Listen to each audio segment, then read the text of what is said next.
ఎలా ఉంది అంటే ఆఫ్టర్ 2 years 2 సంవత్సరాలు అంతే తర్వాత ఇండియాకి రావడం ఎలా అనిపిస్తుంది ఇప్పుడు? ఎప్పటికైనా రావాలి మన భారతదేశం. సో 2 ఏళ్ళు వాళ్ళకి అగ్రిమెంట్, 2 ఏళ్ళ తర్వాత మనం ఇంటికి రావాలి కాబట్టి వచ్చేసారు. మళ్ళీ వెళ్ళే ఆలోచన ఉంది? అది సస్పెన్స్ అన్నమాట. సస్పెన్సా? ఎందుకు? పోవాలని లేదు, ఉండాలని కూడా లేదు. సో 2 అన్నమాట. ఫ్యామిలీ సిచ్యువేషను ప్లస్ ఉండాలని లేదు అంతే, పోవాలని కూడా లేదు. అది ఫ్యామిలీ ఇష్యూస్ అన్నమాట అంతే, ఇంకేం.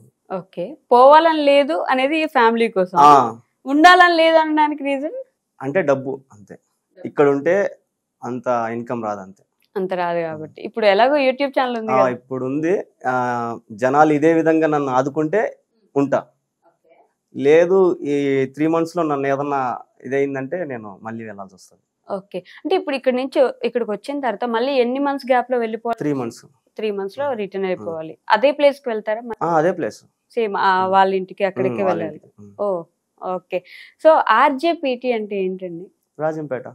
ఓ రాజంపేట వెంకయ్యనా? నేను ఆర్జేపీటీ అంటే మీ ఇంటి పేరు ఏమో అంత పెద్ద పేరు ఏమో ఉంటుందా అని అనుకుంటున్నాను. సో మీ పూర్తి పేరు ఏంటి? వెంకటేష్, మాదారపు వెంకటేష్. మాదాపు వెంకటేష్. ఆర్జేపీటీ అంటే ఆర్జేపీటీ 4 letters ఉంటే ఇంటి పేరు ఏముంటదా అనుకున్నాను. లేదు, రాజంపేట. రాజంపేట అంటే మా రాజంపేటలో అంత టోల్ లేరు, మా రాజంపేటకి పేరు తేవాలి అని ఒక ఉద్దేశంతో నేను దాన్ని పెట్టినా. అది అవుతుందో లేదో కూడా తెలియదు నాకు, ఇంత దాకా వస్తాను కూడా నాకు అసలు నేను కల్లో కూడా ఊహించుకోలేదు. ఎట్లా వచ్చింది. దగ్గర 5 lakhs సబ్స్క్రైబర్స్ ఉన్నారు. మరి ఆటోమేటిక్ గా రాజంపేటకి మీరు హీరోనే కదా? హీరో అని నేను అనుకోలేదు, జనాలు అనుకున్నాం, నాకు తెలియదు. నేనైతే ఎప్పటికీ హీరో అని నేను అనుకోను, నేను సామాన్య మనుషుని అంతే. అంతేనా? ఓకే, అంటే మీ చైల్డ్హుడ్ గురించి మాట్లాడుకుందాం. సో మొత్తం పుట్టి పెరిగిందంతా అంతా రాజంపేట. చైల్డ్హుడ్ అనగానే ఇలా ఒక ఎక్స్ప్రెషన్ ఇచ్చారు, ఎందుకని? రాజంపేట అంతా పుట్టి పెరిగిందంతా రాజంపేట. ఎంతవరకు చదువుకున్నారు? 10th వరకు చదువుకున్నారు. మరి తర్వాత ఎందుకు ఆపేశారు? Family issues. నాన్నగారు ఎక్స్పైర్ అయ్యారు. నేను ఇందాకే జస్ట్ ఒక 10 minutes బ్యాక్ ఇప్పుడు ఎంతమంది పెట్టింది.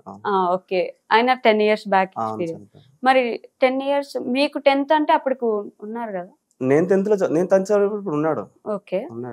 ఓకే, మరి అప్పుడు ఆపేయాల్సి అంటే ఆయన కొద్దిగా డ్రింకర్, పట్టించుకునేవాడు కాదు. అమ్మ సౌదీలో 14 ఏళ్ళు ఉంది. నేను చిన్నప్పుడు వదిలిపోయింది నన్ను, నాకు అప్పుడు 7 years ఏమో, అప్పుడు వెళ్ళిపోయింది. మళ్ళీ తర్వాత పెళ్లి చేసుకునే ఏజ్కి వచ్చింది ఇక్కడికి. ఓకే, అమ్మ వెళ్ళి అక్కడ వర్క్ చేసి మనీ పంపించేవాళ్ళ ఇంటికి.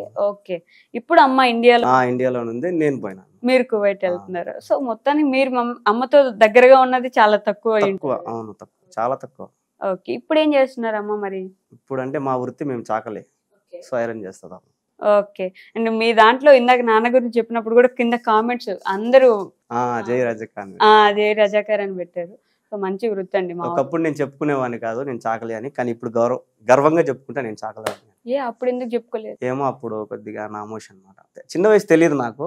సో ఇప్పుడైతే గర్వంగా చెప్పుకుంటా నేను చాకలి అని. ఇండియాలో కుల వ్యవస్థ ఉంది కదా, సో అవన్నీ కాదు. కానీ ఇప్పుడు అతను ఎవరు వడ్డీ, నేనెవరు చాకలి. నాతో తిరిగే చాలా మంది ఉన్నారు, ఇంకా వేరే క్యాస్ట్ కూడా. నేను పట్టించుకోను క్యాస్ట్ గురించి పట్టించుకోరు, కానీ ఇప్పుడు గర్వంగా అయితే చెప్పుకుంటా.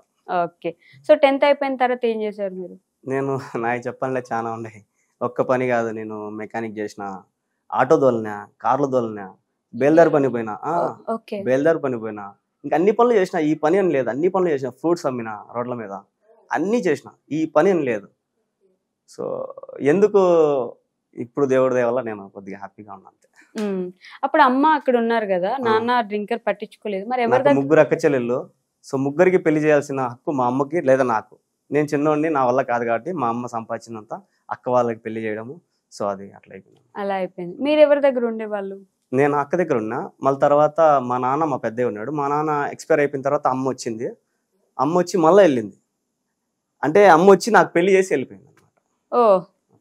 పెళ్లి చేయడానికి వచ్చారు? వచ్చి వెళ్ళిపోయింది. అంటే ఆమె వచ్చింది పెళ్లి చేయడానికి కాదు, కానీ నేను లవ్ మ్యారేజ్ చేసుకున్నా, దానివల్ల పెళ్లి చేసి వెళ్ళిపోయింది. మళ్ళీ ఇన్ని వీటిలో కూడా మీది లవ్ మ్యారేజ్ కూడా? అవును. ఓకే, సూపర్ అసలు. ఓకే, అండ్ ఆంటీ ఏం చేసేవాళ్ళు సౌదీలో?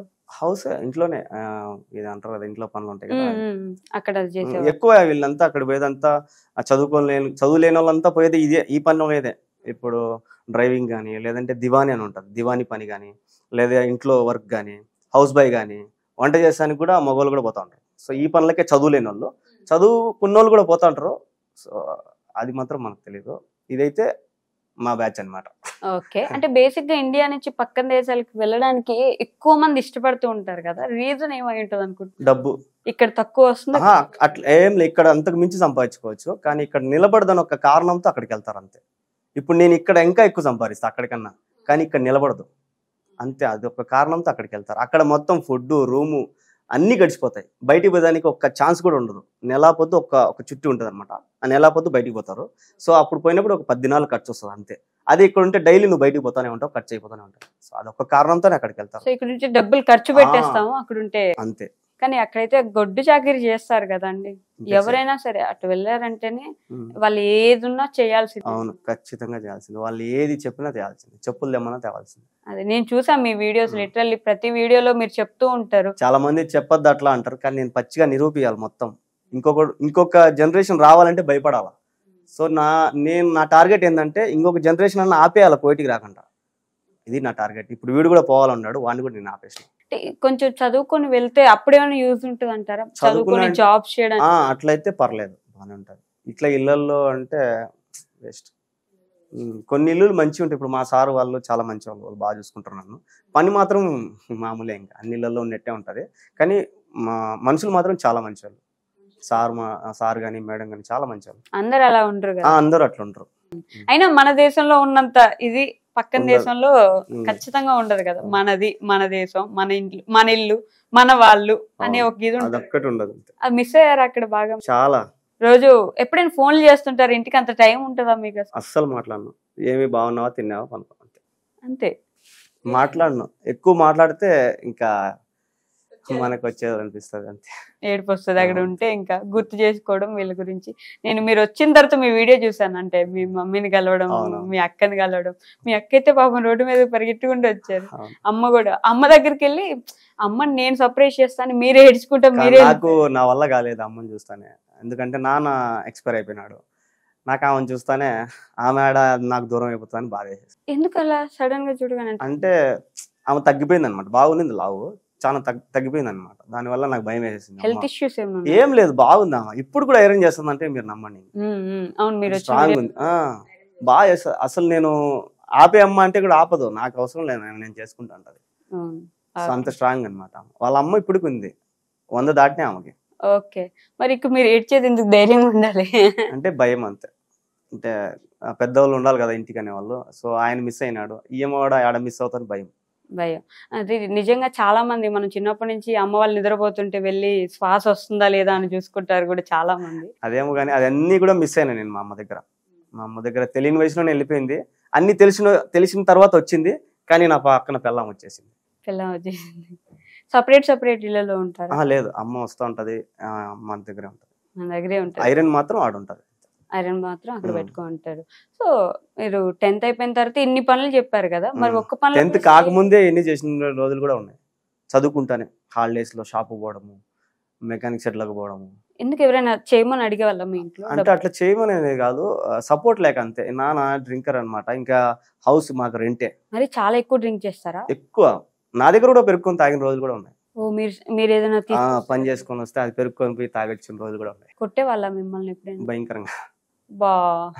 అది మామూలే, అది నేను పట్టించుకోను. కానీ మా నాన్న పోయినాడనే బాధ ఒక్క తప్ప, ఆయన ఏం చేసినా కూడా నాకు ఎన్ని చేసినా కానీ ఇదొక్కటే నాకు నచ్చదు అంతే. అదొక్కటే. కానీ ఇంకా అన్ని ఏం చేసినా పర్లే. నేను ఆయన ఇప్పుడు వచ్చి మళ్ళీ నన్ను కొట్టినా కూడా పర్లే. మచ్చుకొత్త కూడా నరికినాడు ఒకసారి ఇక్కడ, ఆయన నేను పట్టించుకోను. అవన్నీ కాదు, కానీ ఆయన లేడనే ఒక బాధ అంతే. ఎందుకు నరికారు? అది డబ్బులు వేరే వాళ్ళకి ఇచ్చినానని చెప్పి నరికినా.